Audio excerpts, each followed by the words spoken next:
Hey everybody, welcome. It is the It's Never Too Late show. I am super excited to be here. I'm Michelle Ann Owens, your guest host for the day, giving the wonderful Suzanne Oshima with us the opportunity to be the life and love transformational coach that she always is for all of you. But now she gets to give you even more tips and tricks for transforming your midlife into your best life. And I absolutely love that tagline. Suzanne and I were chitty-chatting about that before we started today. And I'm excited too. I always learn something from these talks. And today's topic is going to be a really good one. It is be yourself. Everyone else is taken. And Suzanne just informed me that that's a quote from Oscar Wilde. So some of you out there may have already known that too. And it's a really good topic. So with no further ado, welcome, Suzanne. Thanks so much, Michelle. I love doing these girl talks with Heck you. yeah. And because we're going to really transform, like you said, women's midlife into their best life. Because, I realize that when, society says midlife or people say midlife to us, it kind of makes us feel like we're in between nowhere land, right? We're old, and that's not true. And we're not. I'm like living my best life. I'm doing so many amazing things, as Yes. are you. And I'm like, I can't wait for like the next chapter of my life. Totally. And this is how I look at it. I think about it like I'm in my 40s and I've got another 40 plus years to go. I So when you love how you look at it that way. And I'm the same way. I'm in my 50s, and in my family, our my grandmother lived to 101 and my father wow, lived to 95. So I'm only halfway done. you're super young. I You got a know. lot to get done, Suzanne. So, and speaking of, I love that you help women just transform their lives, as we keep saying, and inspire us to get through all of the things along our journey. And I think so many of us need that support and need somebody to be there for us. So, I want to personally thank you. And I'm sure all the ladies out there watching or listening are thinking the same thing, like, thank you for being there for us. And I want to dive into this topic so much because I personally have had issues with not feeling like I could be completely who I really am inside of a relationship. So I assume that a lot of your clients come to you with this problem then too, right? Yeah, I think a lot of women are afraid to truly be themselves, like in the first couple of dates with a man, even just like the first couple of months, they feel like, oh, I have to show up a certain way. I have to be a certain way. I have to say the right thing. And that's a fallacy. Yeah. It's a total fallacy. Well, so what do you think that they're doing? Why do you think that women do that? Why do they feel the need to act a certain way? What is that all about? Well, it's all about because they want the man to like them, right? Which is that's fine. Obviously, we want someone to like us. But when you're not being your authentic, genuine self, and when I say that, I don't mean, if you're angry at the world, that's not your genuine, authentic self. I'm talking about the best version of yourself, whatever that is for you. And for everybody, that's different. But if you are truly showing up as the best version of yourself, like Oscar Wilde says, be yourself, everyone else is taken, then the right man will like you for who you are. And if he doesn't, then he's the wrong He's man not the for right you. guy. Exactly. Exactly. And I'm thinking too, and you can tell me if I'm on the right track, is that some women go down that road because of past experiences, maybe with other relationships they've had where somebody was trying to make them be a certain way, right? Yeah, or if they were in a relationship with a man that criticized them Yeah. for how they looked or the things that she did or said. And so when she goes into that next chapter with the next person, right, is she can feel not that great about herself, right? And that always breaks my heart because then what she's doing is she's bringing in that baggage from that past relationship or marriage into this new one because she's feeling insecure, she's not feeling good enough. And what I always say, if that's the place you're in, it's really important to do that inner work first before you get out there and date, to build back up your self-confidence, your self-esteem, and your self-worth. Yeah, I want to talk about how to do that. But before we do that, I want to step back for a second. And if you don't mind, I'll share a really quick story about my own personal experience. Is that I was dating this guy who looked at Instagram all the time and all these models. And he was constantly looking at these accounts. And then he'd get obsessed by it and then would ask me, how come you don't have a boob job? How come you don't wear hair extensions? Or no, he said, you should grow your hair longer. And he said, have you thought about getting a spray tan? You know, and like all these things. And I was like, do you want to be with me or do you want to be with a fake Instagram model? You know what I mean? Who had hair and makeup done for 3 hours before they took those photographs, and they're probably photoshopped. Yeah, no, it's totally true. I mean, it's funny, Michelle, when you were sharing that story, the image I got in my head is he's not looking for a real woman. He's actually looking for Barbie, right? Yeah. Well, I used to joke with him. I'd say, why don't you just go buy a blow up doll? I was like, that's what I'm going to get you for your birthday. I was like, and then I can just exit left. Well, and it's so true. And I will share that when I used to be a matchmaker, I'm no longer a matchmaker now, but when I was a matchmaker and I worked with men and they would say they want, I remember actually, this just popped into my head, is this man contacted me about wanting me to be his matchmaker. And, before I agree to do that, I always want to meet with them and find out what they're looking for. Before we met, he actually sent me, I kid you not, it was like a 4 or 5 page document of everything that he was looking for in a woman. And I read this thing and I was floored. I had never seen anything like it. And I was like, I can't work with you. No one is going to ever meet your expectations. She doesn't exist. Like, I Yeah. can't even take your money because she doesn't exist. And honestly, you would be a nightmare to work with because you're Yeah. so unrealistic So and you picky. think that, yeah, totally picky. And what that tells me also is when someone wants all of these things and is so specific, like your ex, right? Yeah, Is they have their own insecurity within their self. And absolutely. so they need that other person to make them look good, right? And Yep, that's not the type totally. of man you want to be with, and that's why it didn't work No. with them, Michelle. Yeah, I know. I mean, among other reasons, which we won't Right. get into today. We could save those examples for another topic. Exactly. So speaking of, right, it didn't work out with him, and I ended up going for somebody else. And so what is it, and what do we as women in midlife need to do to be more attractive to men if we're struggling with these past experiences in this way, where somebody's beaten us down for not being perfect in the way that they think we should be, or what the perfection means to them? What should we be doing to attract a man? And how do we get that self-esteem back? Well, I want to make sure that women understand that it's not just about attracting a man, because to me, that's superficial. Anybody can attract a man, right? If you put Yeah. on the right hair, makeup, or dress the right way, anyone could attract. That's not what you want. You want that initially, but what you want for the long term is to actually have a long term, committed, meaningful Right. relationship.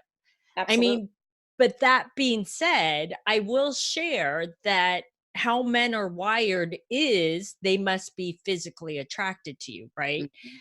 But when I say that, I really want women to understand, because I know sometimes women will get upset and they'll say, well, why can't he get to know me for my personality or other things? And I would love for that to be true. It's just not how men are wired. Men really have to be physically attracted to you. But that being said, you do not have to be the Barbie or the supermodel.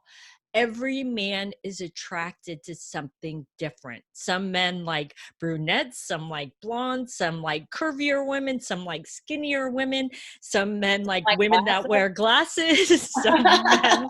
I actually knew a guy that preferred women to wear glasses. He thought it was so sexy. Um, but it The really just librarian thing. depends. So Yeah. yeah, I really want women to understand you don't have to be that skinny supermodel. Like, I'm going to keep going back to be the best version of yourself. And when you are the best version of yourself and you feel comfortable in your own skin and you love your own body and everything about you, that's when the right man will love you Yes. too. And I've noticed the relationships that I've had in the past that went long term and that worked really well. Um, the guy often, and I'm sure that you have experienced this too, he actually liked it when I was just in sweatpants with my hair in a bun and no makeup and just relaxing. And he liked that because he felt like it was just like more me. And but he also liked it when I dressed up and went out and put makeup on. You know what I mean? So both instances. And I found that with several men. Like once they really get to know you and they get past that initial physical attraction, they actually like to see the real you if they're the right guy. Yeah, that is true. Actually, I will share this that lot of women may not know is a lot of men don't like when women wear a lot of makeup. Yeah. They want some men want you to wear some, but not where you look so fake. Actually, something just popped into my head that I think is so funny. From our generation, Dolly Parton. Do you remember that in the 70s and 80s, how she used to? Have you ever heard her tell the story how her husband has never seen her without makeup? Like she Oh literally no.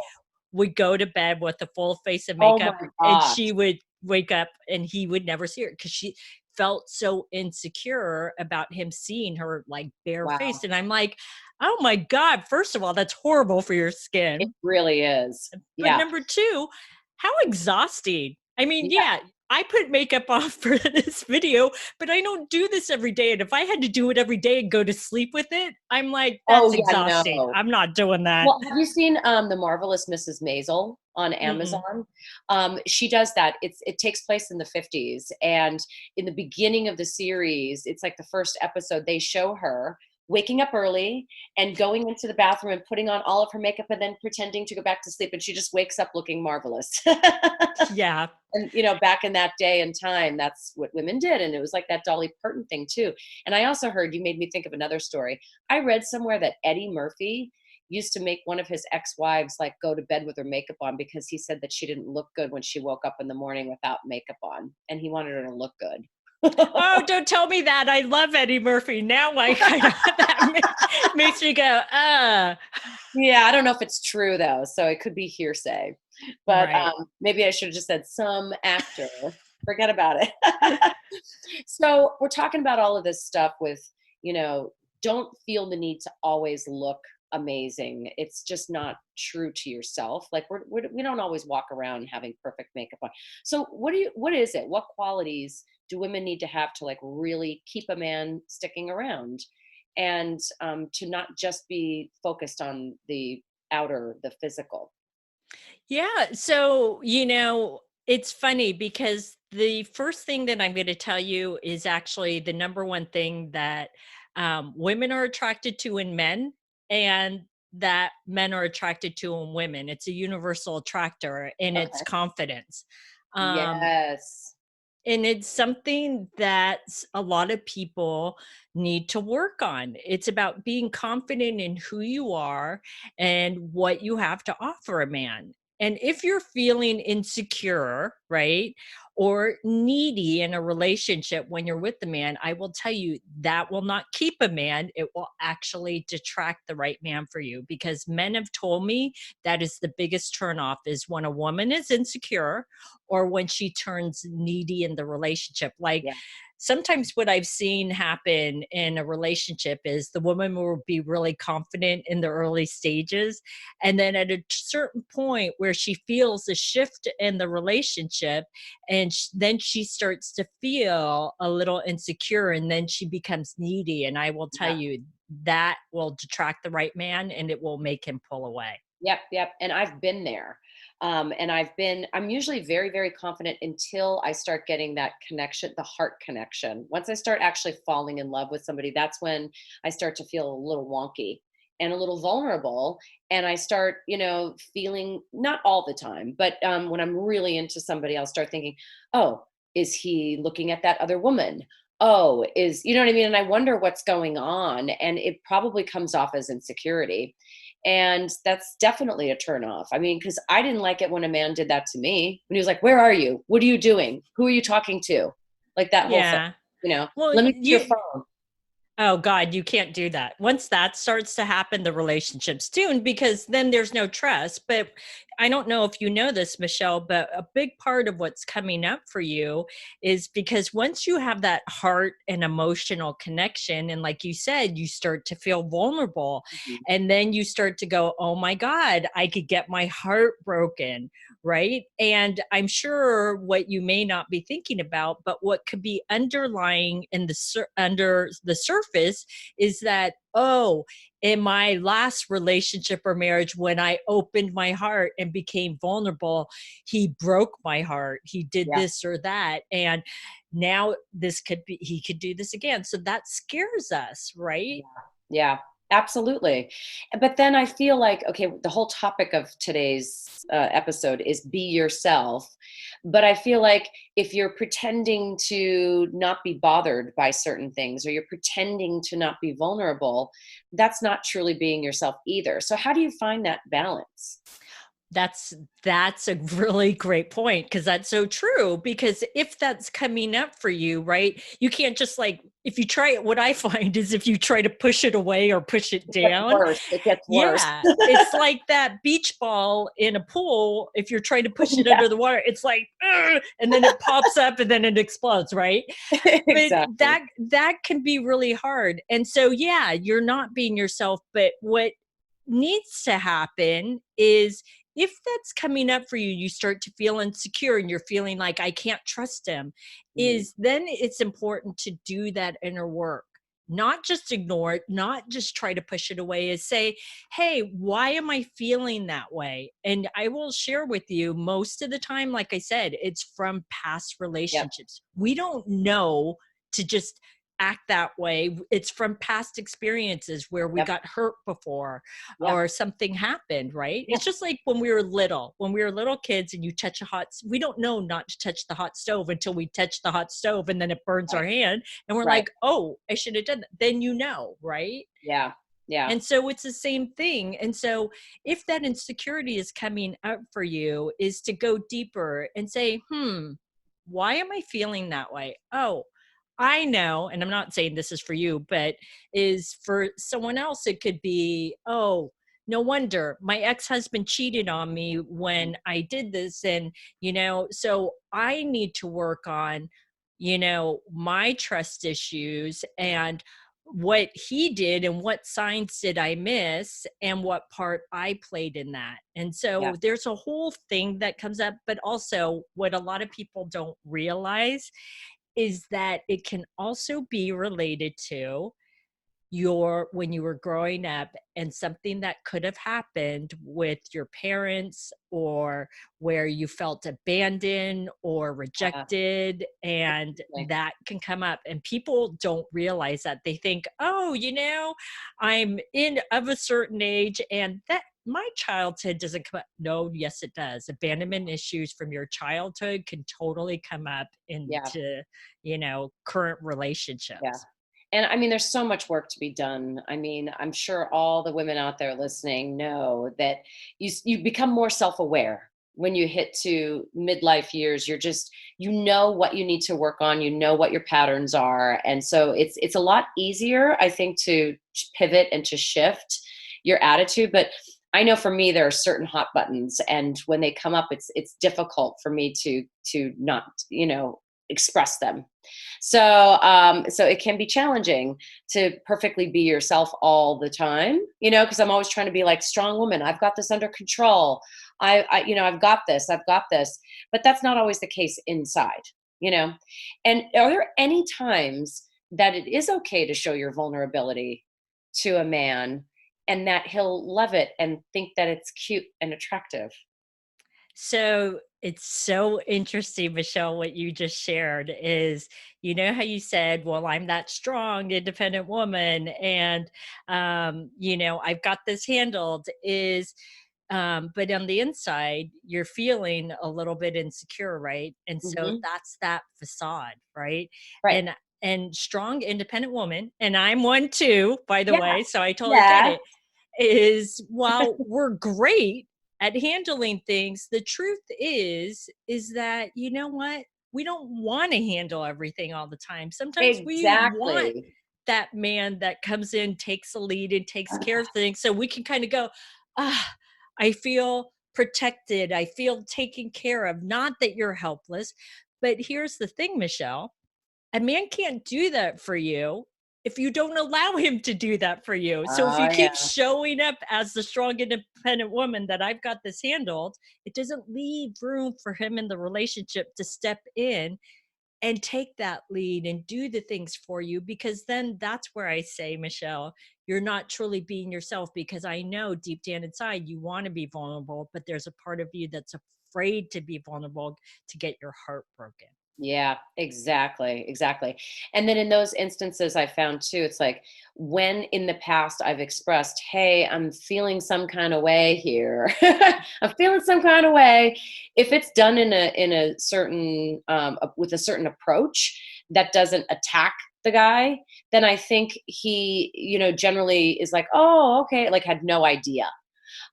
So I think in those cases, it's been okay to show that side of myself and be like, I need your help here, and then have them step in. So, and also I think, and you could tell me if this is wrong, but I think men like to step in and take charge and to be the protector and all of that kind of stuff. So in those cases, when you're feeling vulnerable, maybe it's okay to let him know, because then he'll be like, oh, okay, baby, I got this. Well, it's so true what you said. Michelle, it's all in about how you share it with him. Yeah. If you share it in a way, hey, I'm feeling a little bit like blah, blah, blah. You're talking about how I feel. I'm not saying you're doing anything wrong. I'm just saying this is how I Yes. feel. So, how can someone tell you you're wrong, right? This is Right. how I Right. feel. Um, but the other so you're doing it in the right way, right? And you notice his response was different. Like he's like, "Oh, okay," and men have no clue half the time. And so he knew then. Oh, okay, let me do this. Because quite honestly, what a lot of women don't realize is a man just wants to please you, but Yeah. you have to let him know. But do it in a way like Michelle did, where you're not condescending or you're emasculating him or being like, "Hey, you're Yeah. doing this," because then he feels like you're my mother or you're my teacher and now I'm in Yeah. trouble, and then you're not it's not a good outcome. Yeah, totally. And so I want to pivot things just a little bit, because we're talking about sort of the softer side of vulnerability. But I think that vulnerability can also be expressed, and here's an example that I was thinking of in my current relationship. We get really silly and we access our childlike side, and we'll just laugh a lot about stupid things, and toilet humor and things like that, and we laugh and we have such a good time. And that's one of the lovely things about our relationship, and that's showing a side of ourselves that we wouldn't normally put out to the rest of the universe. And it's also a special bonding thing. So again, like that's me being myself, is being silly, and I'm not silly when I'm working, generally. But we go over the top silly, but that's cool for us, so, and he's okay with that. If in the past I've done that with other people I was with and they didn't respond, they thought it was weird or nerdy or whatever else. And so it's like what you said earlier, like really being yourself can be every little aspect of yourself. Oh yeah, totally. And it's so funny, Michelle, that you share that, because I'm the same way you are. I'm like, professional in my job. I'm in my 50s, but I will say my sense of humor and some of the things that I do are so childish. Even my 22-year-old niece sometimes looks at me and is like, but I just have this fun attitude. And I'm like, if I'm not doing that fun stuff, laughing at stupid things, laughing Yeah. at myself, then I'm Mhm. not being myself, right? Yeah. Yeah. I mean, we were just like dancing around in the kitchen to music and stuff. And it's just like allowing yourself to just express and be, and not have to act like you're a certain, that you're always put together, or that you're just this facade. And so, it's about being empowered to really just be yourself in every way. And there's nothing wrong with that. So whatever you were teased for as a kid, or whatever past relationship made you feel insecure, you have to be willing to let that go. And if the guy doesn't like who you really are, then he's not the right guy, right? Exactly, Or partner. exactly. And I will say, it's not really easy just to let the stuff go from past relationships, or things that happen in your childhood, sometimes if it really keeps coming up, like rearing its ugly head when you get triggered by a man, is that's the time where you want to get help. Because if you Mm. feel like, oh my God, why does this keep coming up? Why do Yeah. I keep sabotaging these relationships? You Yeah. got to get a coach or you got to get a therapist to help you through those things, because Yeah. otherwise you're just going to keep sabotaging the relationships and you'll keep ending up back at square one yet Totally. And again. yep, totally. And I've seen myself cycle through that too. I think a lot of women, we tend to just go from relationship to relationship, and we don't spend the time to really deal with it. So, and I know one of the things that you and I were talking about is taking care of this stuff and building up your self confidence before you start going out and looking for a new relationship or dating actively, so that you're really, really on top of it, right? Yeah, exactly. I mean, the worst thing a woman could do is right after a breakup is to get back out there so soon. Yeah. So soon can almost be too soon sometimes. Sometimes you really need to process it, go through the loss, right? And go through the healing. And for everybody that's different. Some people can heal within a couple of months. I personally, I don't heal in a couple of months. I honestly take a lot longer, and Yeah. that's just me, but I know myself and I'm okay with it. Like, Yeah. the worst thing for me would be to get back out there and date, because I wouldn't make a connection with anyone. Yeah, yeah, I completely understand that. So, I think that we are hitting the end of our episode. And so, I wanted to know if you have any final thoughts for us women out here listening to your amazing inspirational advice on really, what are our takeaways for the day today? The biggest takeaway, I'm going to loop it back to the beginning, is to be yourself. Everybody else is taken. And to really, stand in your power and say, yeah, I'm amazing and I have a lot to offer, man. And if he doesn't like me for me, he's the wrong man for me, and it's okay. And Yeah. move on. So Yeah. that's the main thing. And I will share with the ladies that if you would like my free gift, I have an amazing free Oh, gift cool. for the ladies. Is I have a new video series out. It's called The Secrets About Men After 40 and Beyond. And if you would like Mm. that video series, if you're watching the video, you can click on the link right at the end of this video. Or if you're listening to the podcast, you can just go to yournextamazingstory.com. Yep, awesome stuff. Suzanne, as always, it's such a pleasure to chitty chat with you. And I love being on the opposite side and having the chance to have you do all of the advice giving. And everybody, as Suzanne mentioned, please go to yournextamazingstory.com. Get that free gift. And just so you know, the show's available on video format as well as podcast format and on the website. And we're excited. We'll be back next time with a new topic. So come on back.